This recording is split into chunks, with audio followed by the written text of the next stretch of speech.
everybody. I'm Hillary Atkin from the Atkin Report in Los Angeles, and I'm so happy to welcome Jared Shoemaker from The Voice to this edition of Hillary's Happy Hour. Jared, how are you? I'm doing great. How are you, Hillary? Really good, and congratulations on moving on to the knockouts for Team Adam. Thank you so much. Well, you went on to the show talking about how you started singing while you were enlisted in the Navy, which is such an interesting backstory that probably nobody else has. And then with your blind audition, you couldn't have known that John and Kelly's teams were full when Adam turned for you. But how did the entire experience differ than what you might have imagined?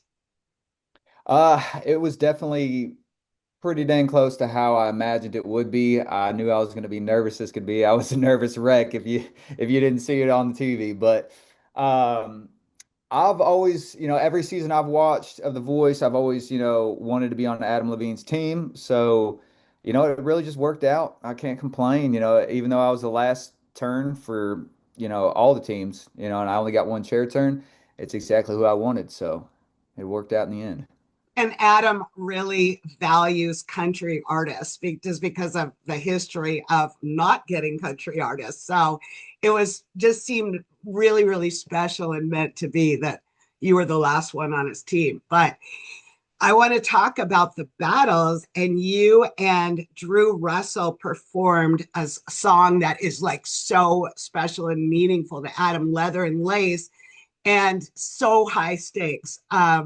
He sang it with Stevie Nicks at his wedding. So, how did you guys go about preparing for that? And how did you feel about the importance of that song?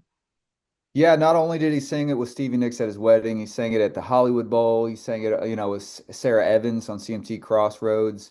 He sang with a few other people, and I knew this song meant a whole lot to him, and I wanted to really give it that justice that it deserves. So me and Drew put in the hours. We practiced twice, if not three times a day, and we really wanted to make it special. It wasn't so much for the competition. We just wanted to, create a beautiful moment on that stage, and I think we executed it really well.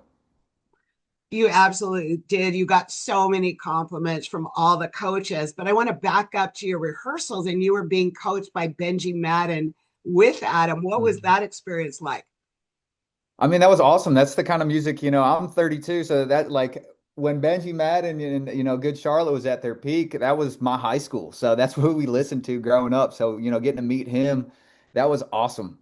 Getting coached by him was awesome. And he really did talk about, putting the feeling into the song, really making it emotional. And I think we did a great job with it. I'm really happy with all the hours and the hard work we put into that song.